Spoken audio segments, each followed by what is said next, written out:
Hello అండి, నమస్తే. నేను మీ రాధ.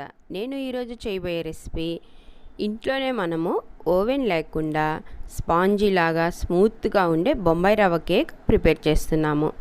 ఈ బొంబాయి రవ్వ కేకు మనకి మైదా కేకు కంటే చాలా రుచిగా ఉంటుంది. ఇప్పుడు ఇది మనం ఎట్లా ప్రిపేర్ చేసుకోవాలో చూసేద్దాము. ముందుగా ఒక బౌల్ తీసుకొని మనము దానిలో 1 కప్పు ఆయిల్ వేసుకోవాలి. ఇప్పుడు 1 కప్పు పెరుగు కూడా యాడ్ చేసుకోవాలి. 1 కప్పు పాలు. ఇప్పుడు ఈ మూడింటిని ఒక 5 నిమిషాల పాటు విస్కర్తో బాగా మిక్స్ చేసుకోవాలి.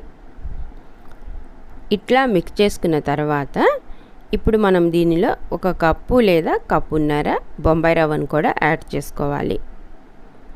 బొంబాయి రవ్వ వేసిన తర్వాత ఇప్పుడు మరలా మనము దీనిని విస్కర్తో బాగా కలుపుకోవాలి.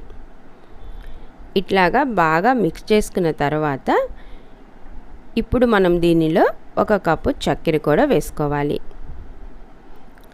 చక్కెర వేసుకున్న తర్వాత మరలా దీనిని ఒక 5 నిమిషాలు బాగా కలుపుకోవాలి. ఇట్లాగా బాగా కలుపుకున్న తర్వాత ఇప్పుడు దీనిలో మనము ఒక స్ట్రైనర్ పెట్టుకొని 1 కప్పు మైదా పిండి, 1 స్పూన్ సోడా ఉప్పు, రుచికి సరిపడినంత సాల్ట్. ఇప్పుడు ఈ మూడింటిని బాగా మనము జల్లెడ పట్టుకోవాలి. జల్లెడ పట్టుకున్న తర్వాత విస్కర్తో ఇప్పుడు వీటిని బాగా మిక్స్ చేసుకోవాలి. ఇట్లాగా కలుపుకున్న తర్వాత ఇప్పుడు దీనిలో మనము వెనీలా ఎసెన్స్ కూడా యాడ్ చేసుకోవాలి. ఈ వెనీలా ఎసెన్స్ వేయటం వలన మనకి కేక్ అనేది చాలా పర్ఫెక్ట్గా టేస్ట్గా వస్తుంది. ఇప్పుడు ఇట్లాగా బాగా కలుపుకున్న తర్వాత మనము దీనిని రౌండ్గా కాకుండా ఇట్లాగా కట్ షేప్లో ప్రిపేర్ చేసుకోవాలి. అప్పుడే మనకి కేక్ అనేది చాలా పర్ఫెక్ట్గా వస్తుంది.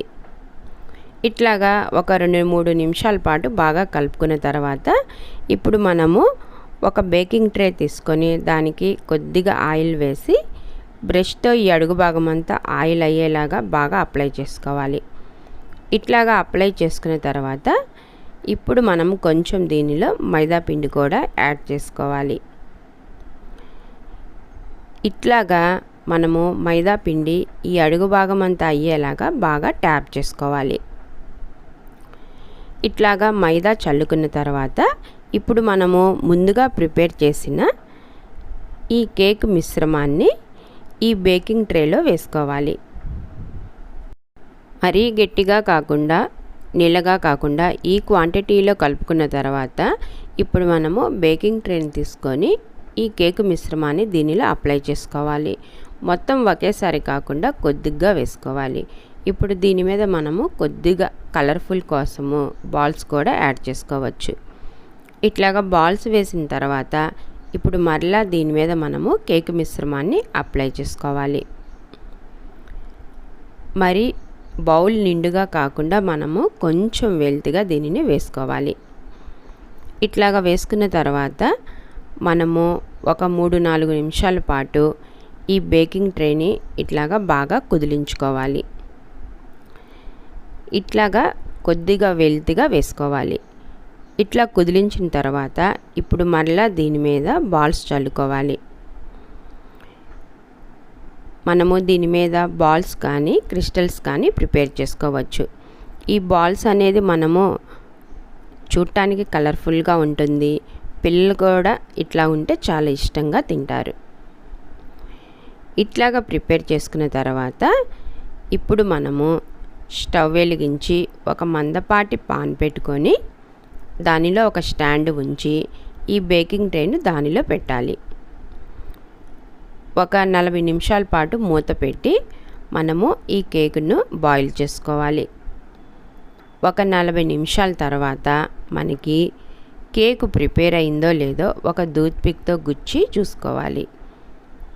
ఇట్లాగా మనము టూత్పిక్తో గుచ్చినప్పుడు మనకి దానికి కేక్ అనేది ఏమీ అంటకుండా ఉంటే మనకి కేక్ అనేది ప్రిపేర్ అయినట్టు. ఇప్పుడు మనము స్టవ్ ఆఫ్ చేసేసి కేకును ఒక ట్రేలోకి తీసుకుందాము. అంతేనండి, ఇప్పుడు ఎంతో రుచిగా ఉండే స్పాంజీ లాగా స్మూత్గా ఉండే బొంబాయి రవ్వ కేక్ రెడీ. మీరు కూడా ఇంట్లో ట్రై చేయండి. టేస్ట్ అనేది చాలా బాగుంటుంది.